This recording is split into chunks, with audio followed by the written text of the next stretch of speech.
하나님 말씀 요한복음 5장 1절부터 9절까지의 말씀을 보겠습니다.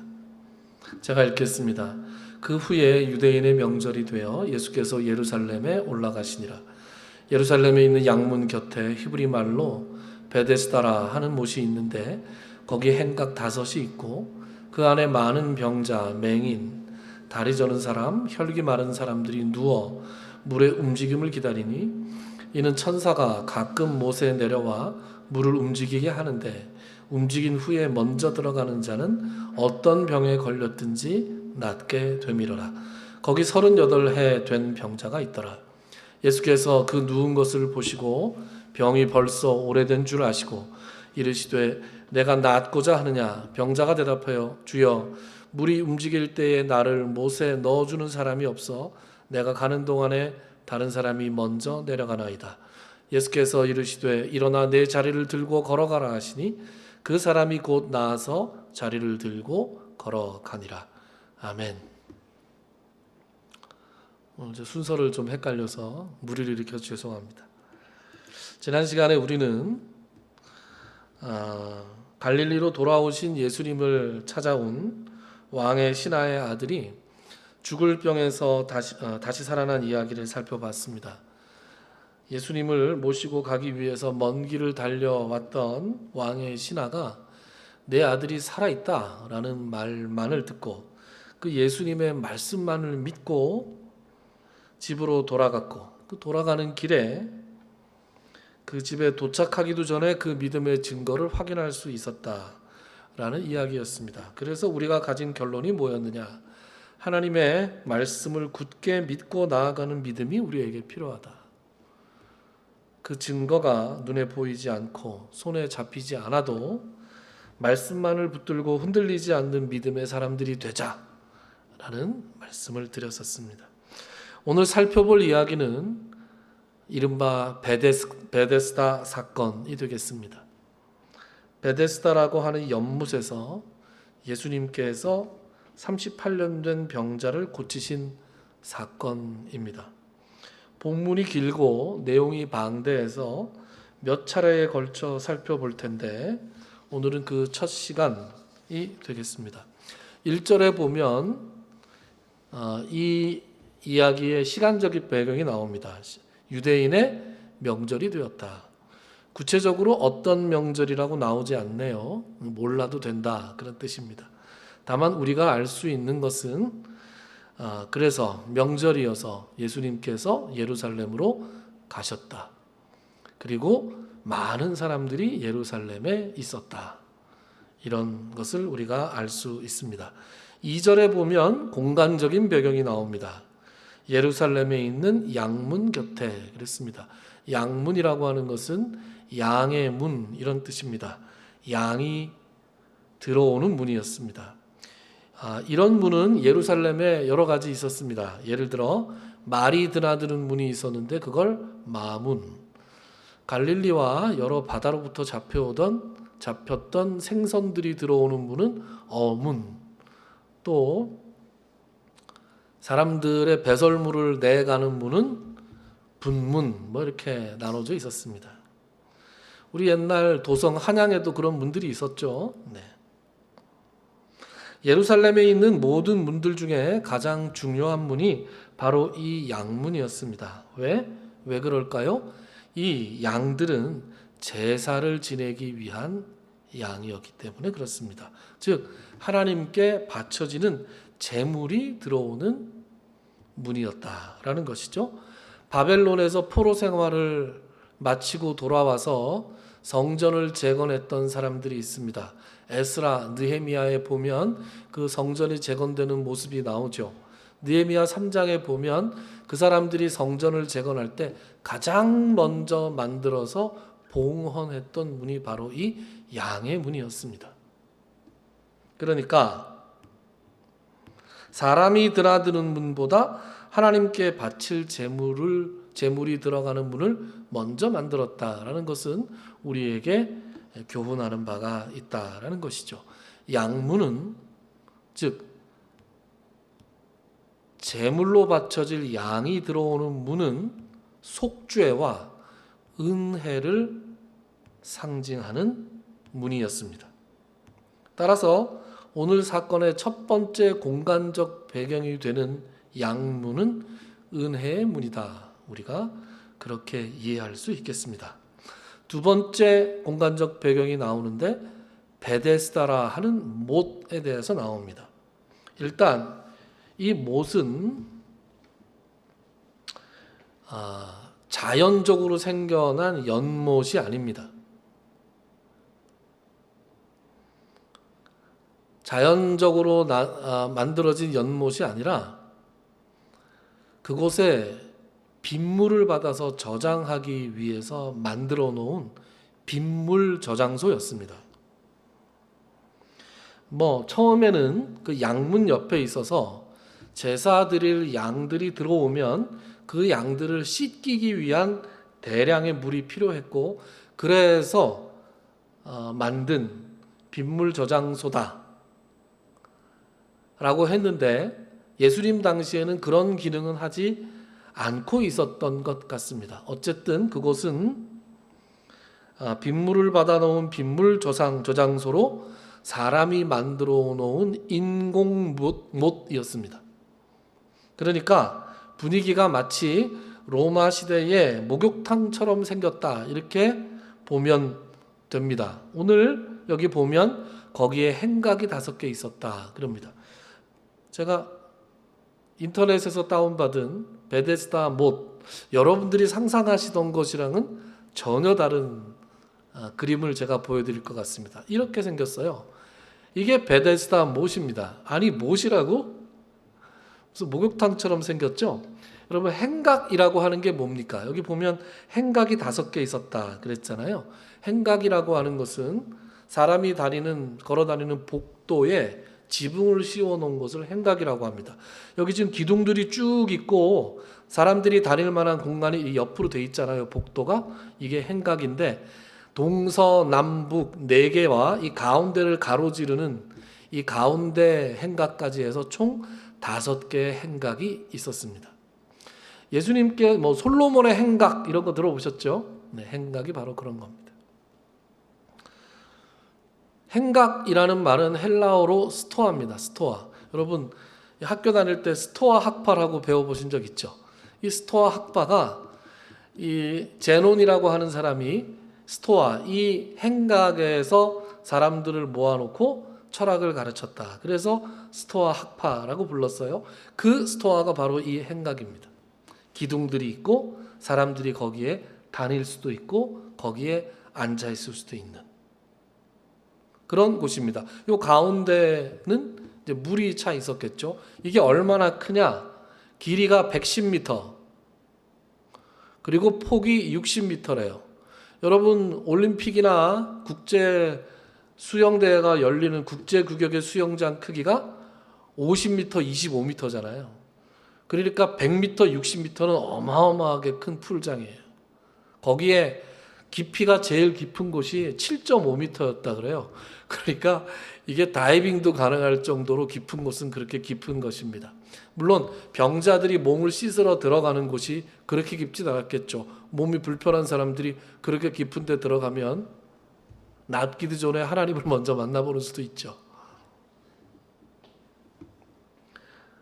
어쨌든 이런 상황에서 여기 이 기둥 사이사이에 병자들이 가득했다라는 것입니다. 왜요?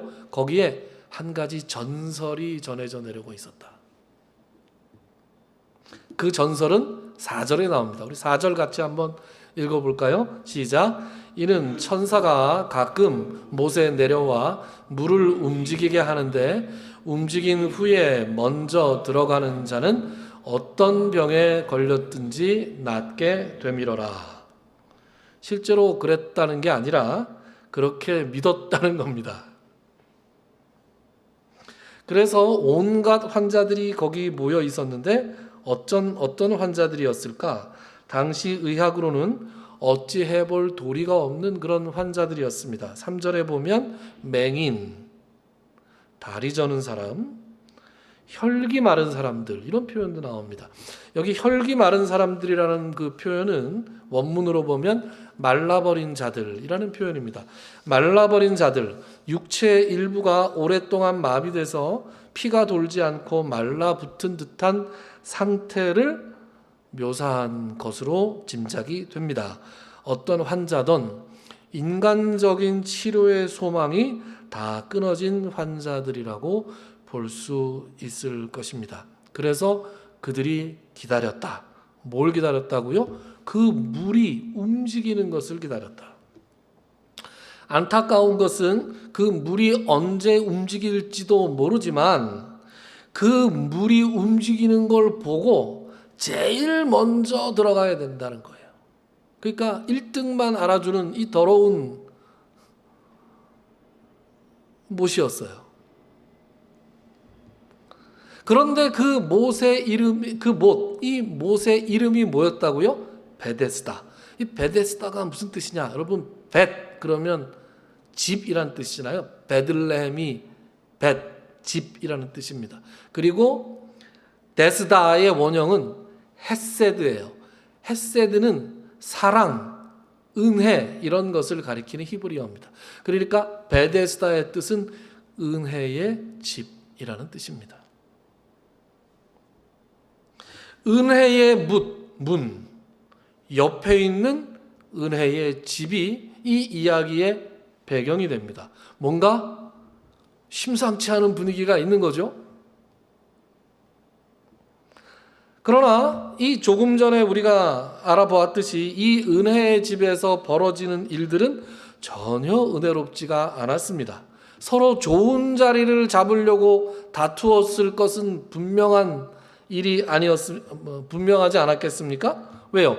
빨리 들어가야 되잖아요. 먼저 보고 빨리 들어가야 된다.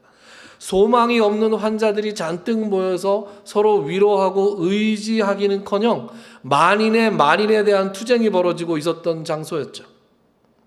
진짜로 물이 움직였는지는 알 수 없지만, 우리가 믿기 어렵지만, 만약에 물이 조금이라도 움직이는 순간이 왔다면 서로 먼저 들어가려고 난리가 났을 거예요.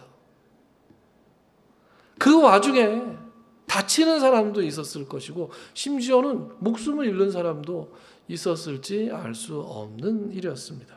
어쨌든 이곳에 있는 환자들은 모두가 다 신락 같은 희망 하나를 가지고 깨어있는 모든 순간에는 연못이 움직이나 안 움직이나를 뚫어지게 쳐다보고 있었을 것입니다.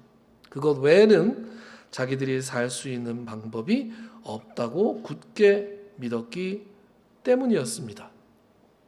은혜의 문 옆에 있는 은혜의 집에 바로 그 은혜가 가장 필요한 수많은 환자들이 모여서 전혀 은혜롭지 않은 분위기를 형성하고 있는 것이 바로 오늘 본문의 이 상황이에요. 그런데 그 상황에서 예수님께서 나타나신 거예요. 여러분, 예수님이 누구십니까? 요한복음 1장에 예수님이 어떻게 묘사되었는지 기억하십니까? 같이 찾아볼게요. 요한복음 1장 14절. 말씀이 육신이 되어 우리 가운데 거하심에 우리가 그의 영광을 보니 아버지의 독생자의 영광이요 은혜와 진리가 충만했다.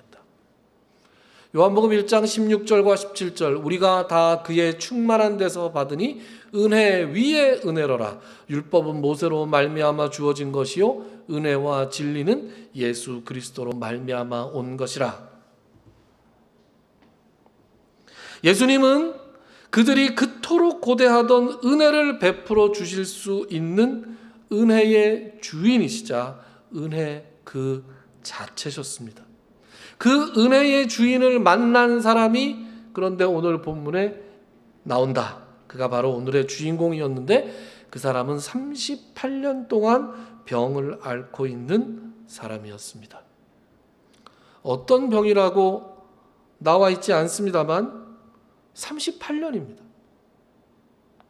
이 사람이 지금 몇 살인지 우리가 알 수 없지만 어쨌든 병을 앓고 있는 횟수만 38년이에요. 우리나라가 일제 치하에서 있었을 때가 36년 아닙니까? 그러니까 38년이라는 세월은 상상하기도 어려운 끔찍한 세월이었습니다. 우리 옛말에 3년 병수발에 효자 없다 이런 말이 있습니다.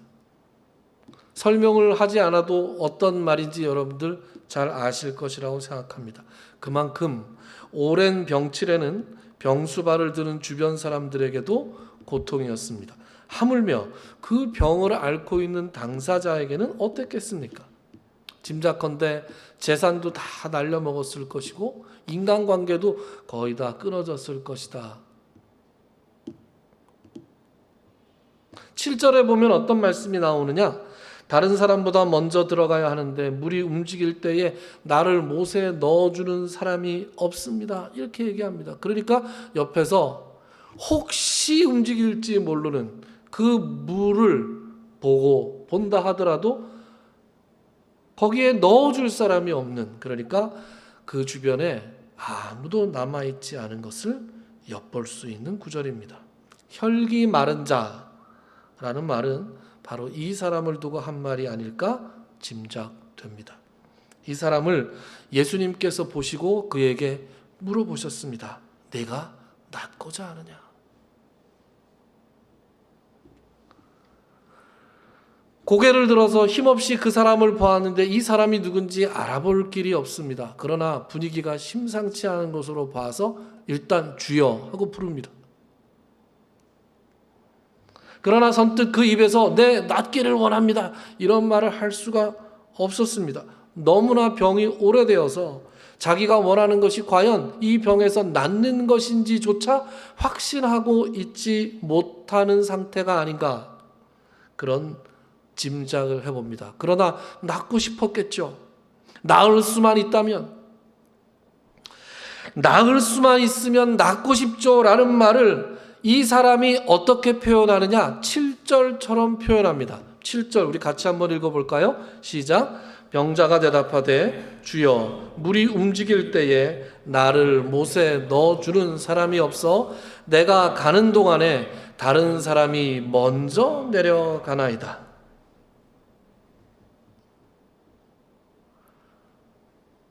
간절히 낫고 싶고 그래서 들어가고 싶지만 자기는 방법이 없다고 얘기합니다. 여러분, 우리는 알고 있어요. 이 사람이 나올 수 있는 방법은 예수께서 은혜를 베풀어 주시는 것밖에 없었습니다. 그러나 그는 그것을 알지 못했습니다.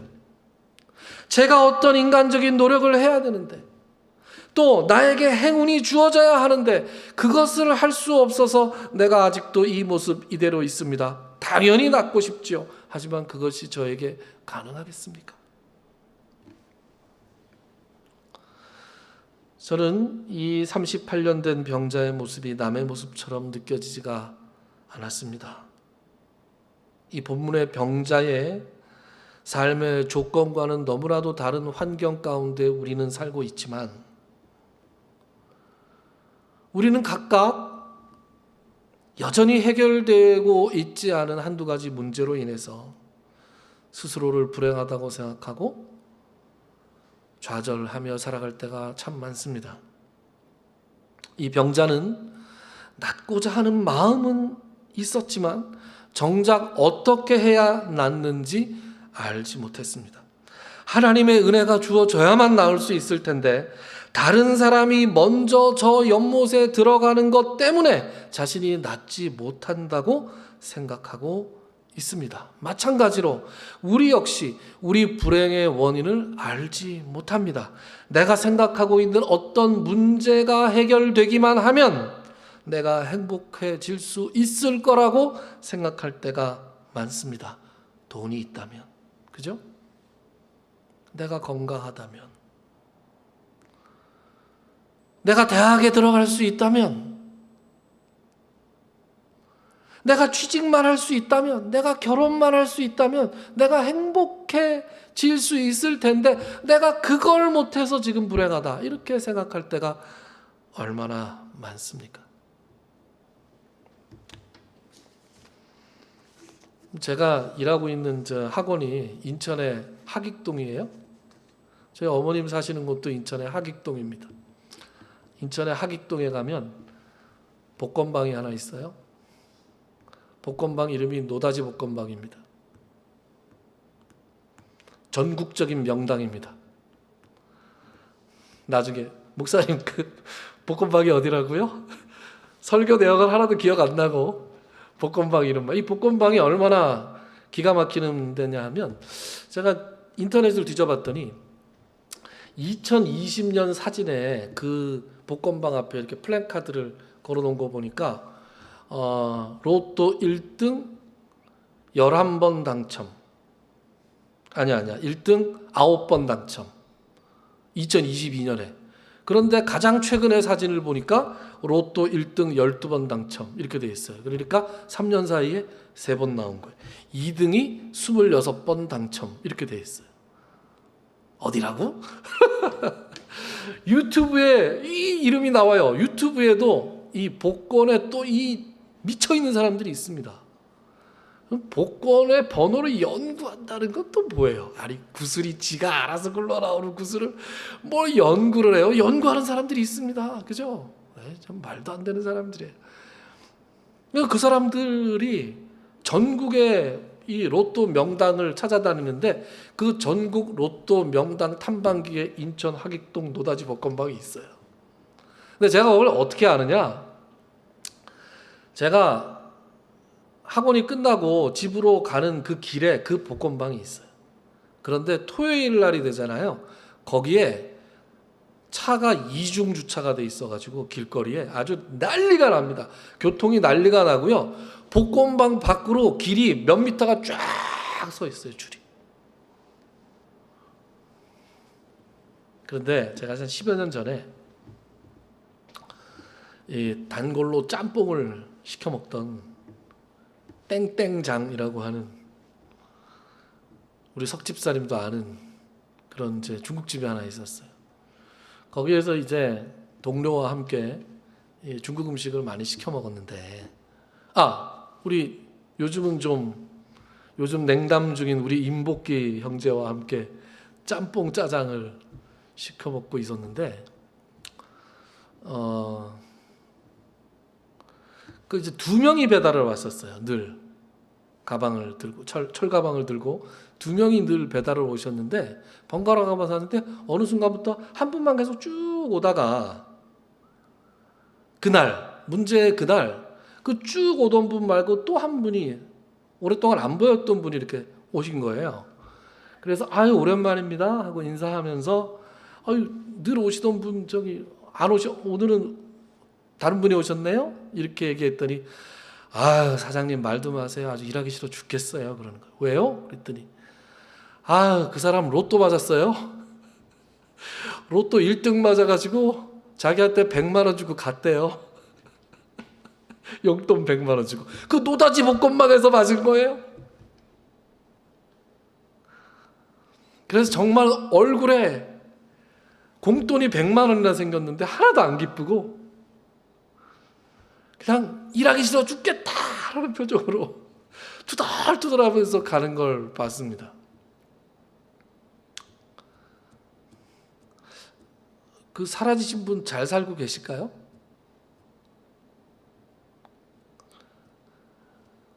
한국복권위원회라는 데서 그 통계를 낸 거에 따르면 30% 이상 로또 1등 맞은 사람들 중에 30% 이상이 로또 1등 맞기 전보다 지금이 더 불행하다. 이렇게 얘기한대요.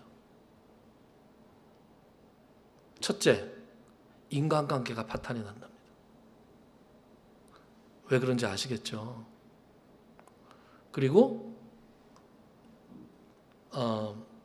그런 것 때문에 불안, 스트레스, 수면장애 이런 게 온대요.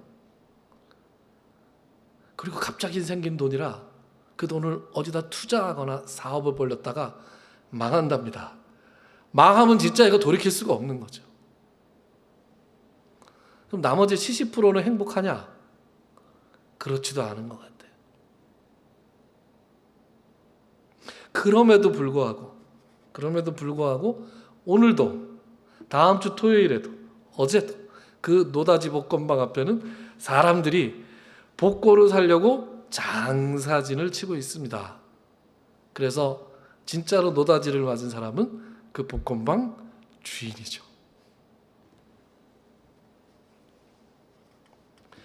여러분, 대부분의 사람들은 물질적인 성공이 우리를 행복하게 할 것이라고 생각합니다. 그래서 그것을 위해서 불철주야 노력합니다. 그러나 과연 그러합니까?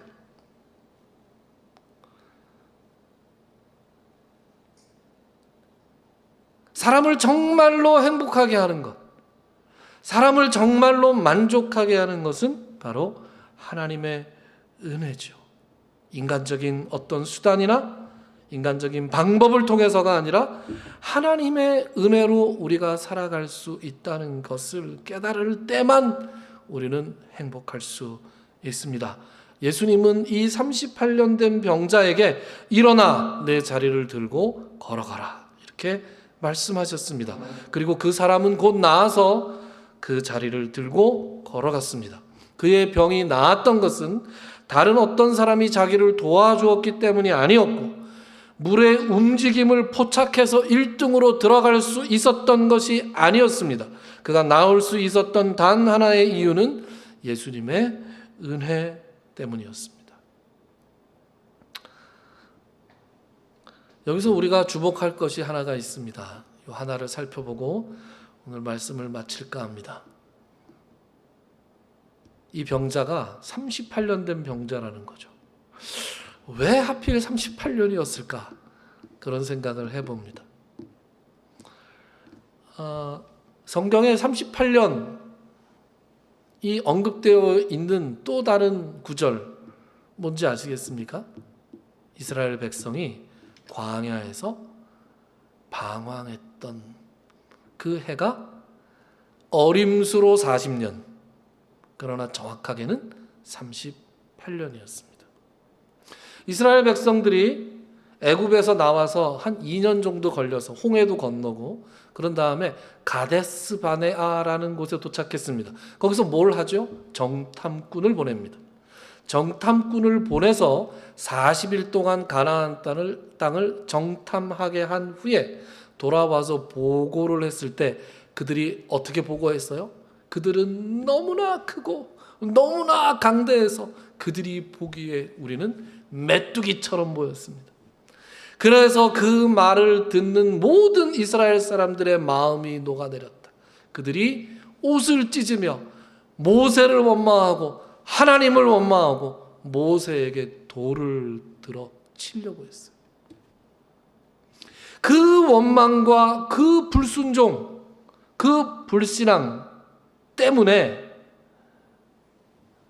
하나님께서는 그들에게 노하셔서 너희들이 그곳으로 들어갈 수가 없고 정탐한 일수 40일, 하루를 1년으로 계산을 해서 앞으로 40년 동안 이 광야를 방황하게 될 것이다. 그리고 원망했던 니놈들 모두 다 죽은 다음에야 너희들 자손이 가나안 땅으로 들어갈 수 있게 될 것이다. 그렇게 말씀하세요. 그것이 민수기 14장에 나오는 내용이었습니다. 그런데 이 40년이라는 것은 어림수 40년이었고 실제로는 신명기에 이렇게 나와요. 신명기 2장 14절에 보면 가데스 바네아 아시겠죠? 가데스 바네아에서 떠나 세렛 시내를 건너기까지 38년 동안이라. 이때에는 그 시대의 모든 군인들이 여호와께서 그들에게 맹세하신 대로 진영 중에서 다 멸망하였다. 그리고 모세는 왜 이 38년 어림잡아서 40년이라는 세월이 그들에게 필요했는가? 그것을 가르쳐주면서 신명기 8장에서 이렇게 말씀합니다. 여러분 같이 한번 읽어볼까요? 우리 리듬을 맞춰서 같이 한번 읽어봅시다. 시작. 내가 오늘 명하는 모든 명령을 너희는 지켜 행하라.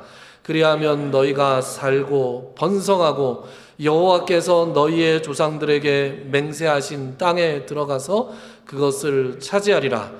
내 하나님 여호와께서 이 40년 동안에 내게 광야 길을 걷게 하신 것을 기억하라. 이는 너를 낮추시며 너를 시험하사 내 마음이 어떠한지 그 명령을 지키는지 지키지 않는지 알려 하심이라. 너를 낮추시며 너를 줄이게 하시며 또 너도 알지 못하며 내 조상들도 알지 못하던 만나를 내게 먹이신 것은 사람이 떡으로만 사는 것이 아니요 여호와의 입에서 나오는 모든 말씀으로 사는 줄을 내가 알게 하려 하심이니라. 아멘. 여러분, 이 말씀에 아멘 할 수 있습니까? 사람이 떡으로만 사는 것이 아니라 여호와 하나님의 입에서 나오는 모든 말씀으로 사는 것을 믿으시기 바랍니다.